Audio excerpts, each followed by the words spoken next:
Good evening and welcome to a walk with Tilly on a absolutely glorious autumnal evening. I think it might be the last one for a little while. It looks like the weather is set to change, but young Tilly's in good spirits, and so am I, enjoying the sunshine. Okay, so a couple of days of rather interesting political news going on, obviously, in the UK at the moment. So I kind of need it time to settle in. I figure it's almost impossible to keep up with it on a daily basis. At the moment, while there's so much happening, I've kind of taken a position where I'll see what's happening and then give it a little bit of consideration and thought when there's a pause in the action, so to speak. So, kwasi's out. I don't think it's not the shortest tenancy, if that's what it's called, at number 11, but he's the only one who has had a shorter stay. It seems was the gentleman who unfortunately died shortly after taking post.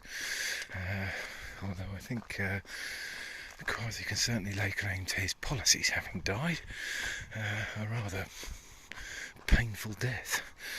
Anyway, so he was removed, dragged back from New York and given his marching orders, which then has left young Liz in a position where she had to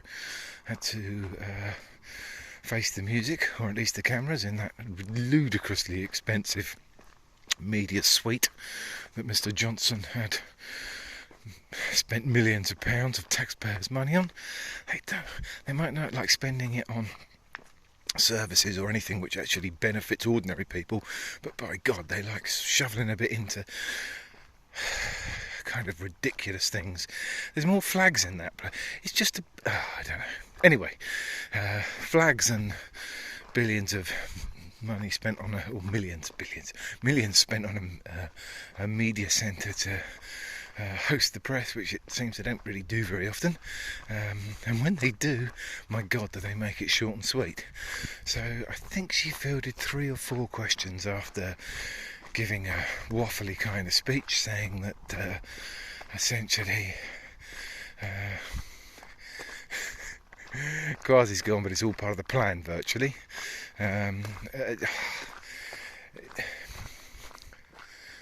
Her economic essentially what's happened is her entirely uncosted or funded tax cuts. The markets said no, despite her best attempt to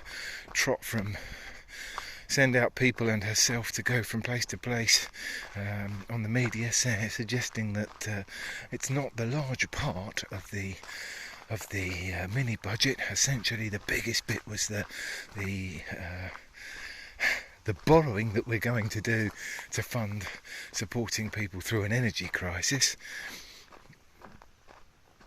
But you may be able to pull that over the general public, but the markets realise that that's just an more utter ludicrous waffle and nonsense. So essentially, she has attempted to claim that the, again, not published details of her rescue plan to help cushion the blow to the public of the crisis in Ukraine that has put up fuel prices to astronomical levels, which is essential. You have to do it, otherwise again you will crash the economy.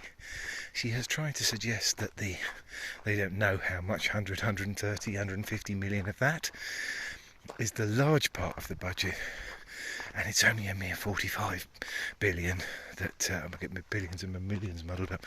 45 billion that are effectively tax cuts.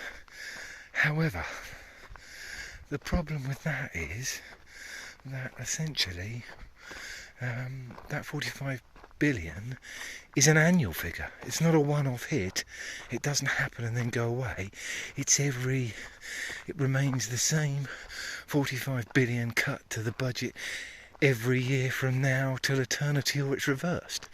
And the markets obviously appreciate that. They're not idiots. So the funding for that has to be taken into consideration long term. Tilly, this way. So what it essentially suggests is that within 4 years you've banged up, well, within 5 years from that cut, you've essentially got to find $250 billion. This is not these are not small sums. That on top of an enormous, unprecedented need to assist the energy crisis, funding that will assist both ordinary people and businesses. Or you'll have more people going bankrupt and not being able to heat their homes, which is both morally and politically disastrous.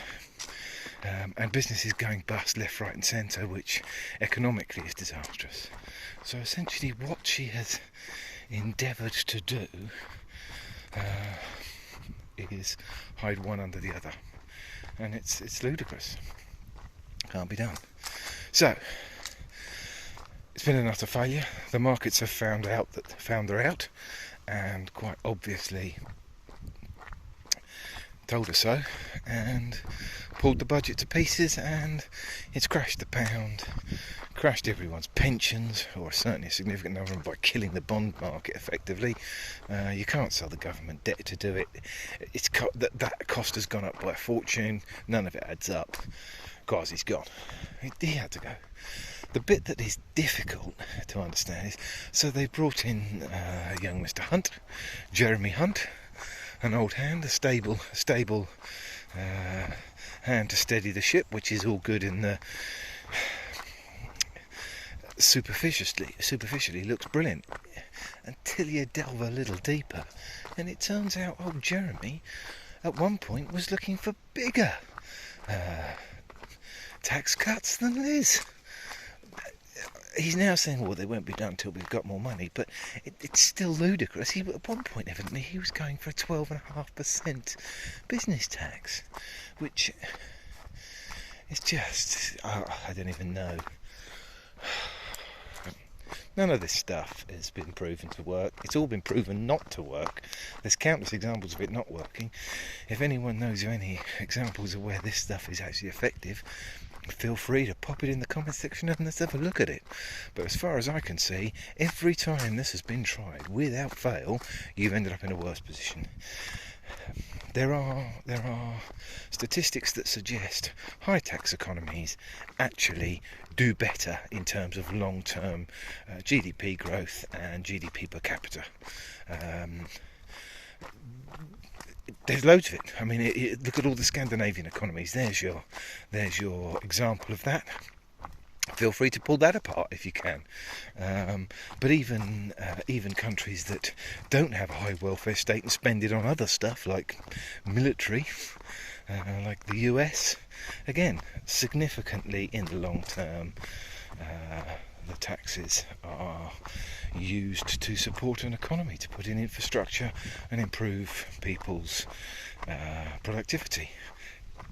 An example of that, the entire Western world, effectively. So you can't go against all of that. It doesn't work. You can, but it doesn't work. You know, if having an incredibly low tax regime was effective, then the continent of Africa wouldn't be really struggling, because that's what they have.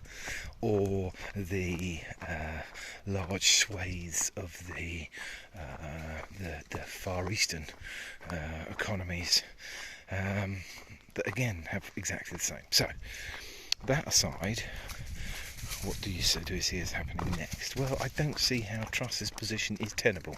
I've listened to a lot of commentators on this now, and how can you have been in lockstep with your Chancellor, backing him to the hilt in every way and shape and form possible, then fire him for doing something that you told him to do and agreed with, and then get someone else in?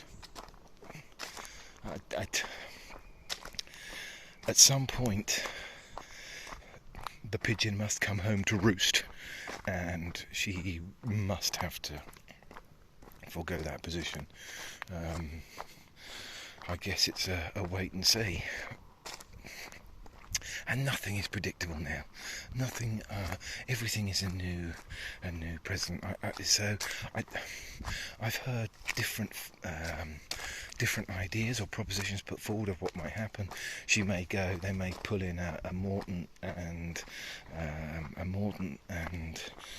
Richie Sunak team to try and pull everything back together. I've heard that they could actually leave her as the leader of the Conservative Party, and then a sufficient number of MPs could put forward that they would like another individual to actually be Prime Minister, send that off to old King Charlie, and you could leave her in place on the backbenches and have someone else run the show. It doesn't seem impossible. What does seem difficult to maintain is her...